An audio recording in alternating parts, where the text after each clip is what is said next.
If I hear one more person tell me that money can't buy happiness, I might just, But it can't. you're right, but IKEA doesn't sell happiness, and neither does Louis Vuitton or Hilton Hotels for that matter. Right. So, okay. So how does money buy happiness, Smarty Pants? Well, you have to listen to Queer Money episode number 570, brought to you today by Capital One. Okay, let's find out.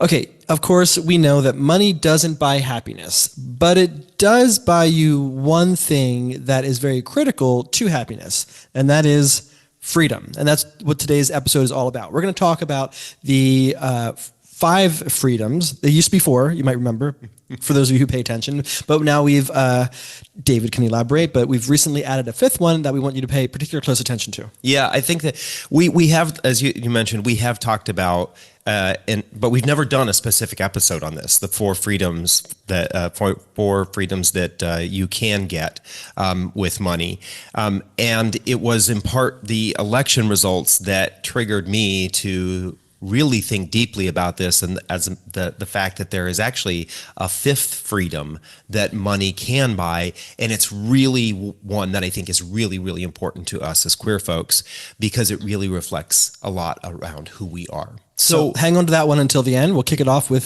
first freedom. Yeah, the first freedom here is actually one that just makes sense, right? It's financial freedom, right? You don't have to stress about money like so many people in our community. When we did the studies with the Motley Fool in 2022 and 2023, roughly 58% of LGBTQ folks said that they worry about money on a daily or weekly basis.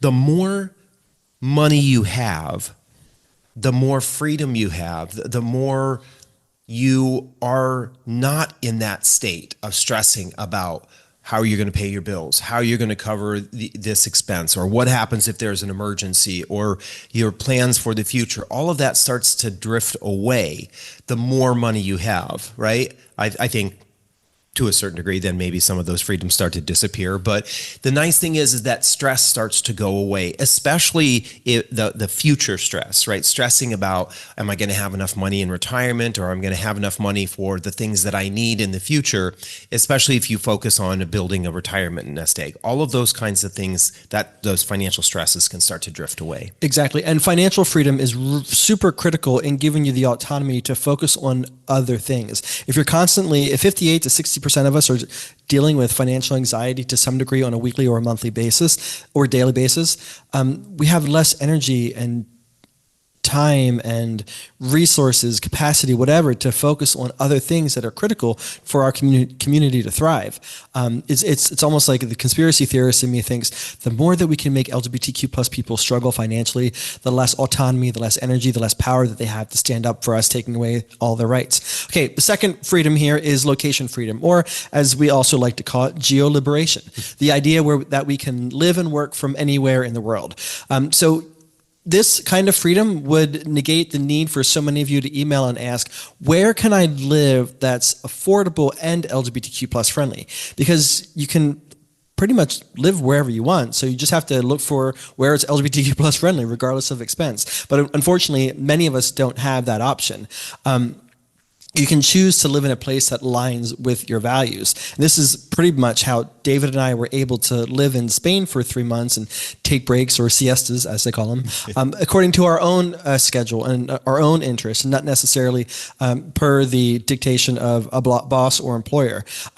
Many of you might remember from those episodes that are now 5 years old, unfortunately, that we were able to continue to record the Queer Money podcast from Spain because we took our recording equipment with us, and that was in part because Capital One was sponsoring the show, and that allowed us to be able to, they didn't care where we recorded the episode from, just as long as we were producing the episodes and getting the advertisements out there. So thank you, Capital One, for sponsoring the Queer Money podcast. Yeah, and I think that going back to the first one, that is kind of the foundational one, right? The other freedoms kind of build on top of that. And when we really think about our experience of living in Spain for 3 months, The reason why we were able to do that is because we built a business that allowed us to live and work from anywhere. Well, were we able to build a business that allowed us to live and work from anywhere? Because we had built the financial freedom first that allowed us to take the leap of having our own business and quitting working for someone else. So kind of see how they start to build on top of each other.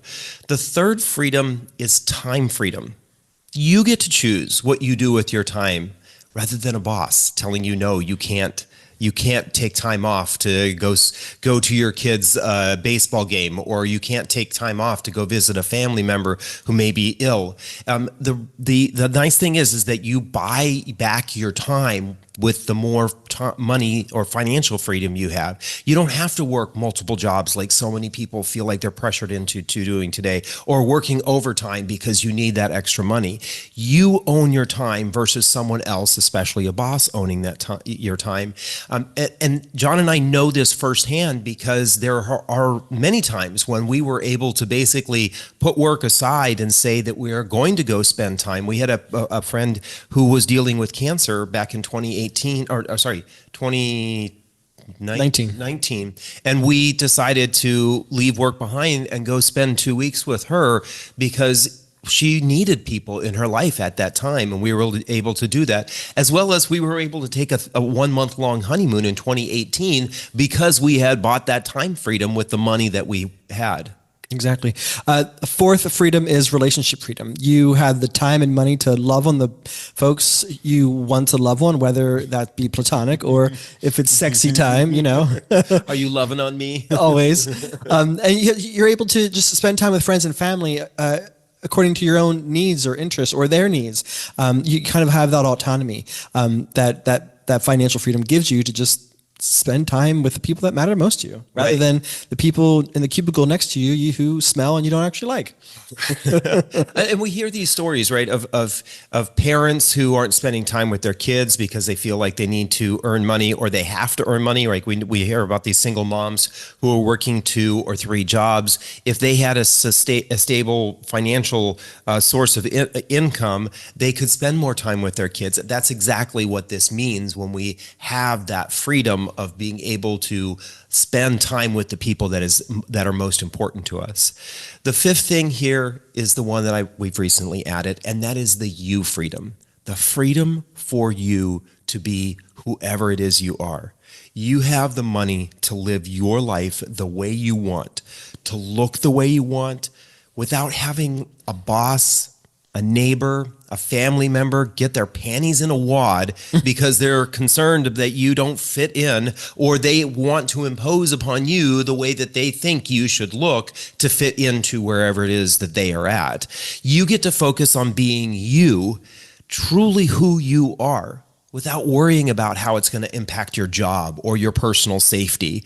We no longer feel the need to live up to somebody else's expectations, whether that's an employer or maybe even friends within the LGBT community who we feel like sometimes we have to live up to their expectations to win their approval. We can basically say, I don't give a flying F whatever it is that you or anyone else thinks. I'm going to live based on who I am inside, and that's going to be reflected on the outside. And you're going to attract the people who are okay with you being you. Exactly. So this was more of an aspirational episode. You know, we took a little dig at Hilton hotels and Louis Vuitton bags and whatnot. And in part we did that because our community is very enamored by the things, by showy displays of one's means of wealth, right? The designer stuff, the fancy vacations. And very often that's not providing people true happiness. And David and I have realized over the course of all the work that we've done and with our own experiences, as well as the studies that we've done, is that basically what it comes down to is we want these 5 freedoms, regardless of how we're spending our money, regardless of what we're doing with our lives. Ultimately, at our core, we all sort of want these 5 freedoms. And if we're able to meet these 5 freedoms or experience these 5 freedoms in our lives, that's when we're having true happiness, and we can kind of get off that hedonic treadmill and keep buying things that aren't actually providing us long-term gratification. Yeah, you know, I'm glad you bring up this point. The truth is, when you take a vacation or you do buy that Louis Vuitton bag, there is momentary happiness. But it was interesting. We were watching a video the other day that broke down the idea of pleasure versus happiness. And pleasure is something that you can experience in the moment.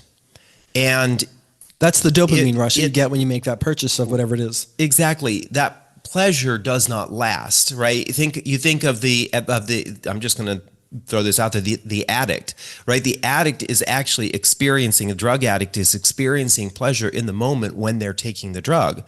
But even if they take that drug over and over and over and over and over and over and over again, no one would ever say, and they probably even themselves would never say, I'm happy, right? So, but we do purchase after purchase after purchase after purchase after purchase, thinking it's going to make me happy. But just like the addict, it doesn't actually make us happy in the long term. It makes us pleasure, gives us pleasure in the moment.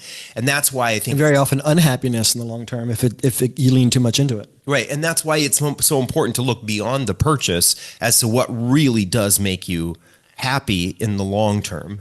So how do you make this happen? One, know what it is you really want. And pursue that financial independence that we talked about earlier. Because it's different for every single person, right? It's what gives me happiness is not what gives John happiness or you happiness. Exactly. Number two, create a plan to achieve those goals. Whatever it is you set up for yourself, those goals that align with your values.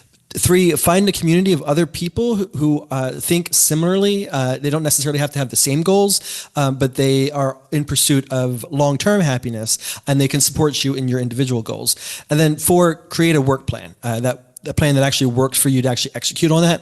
And number five, we highly suggest we dive deeper into this happiness and the tools to be able to lay the foundation to pursue financial freedom, which, as David mentioned, is the foundation for the other four freedoms. You can get that by our 9-point checklist available in the Queer Money Kickstarter with the link below in the podcast player or in the description of this YouTube episode.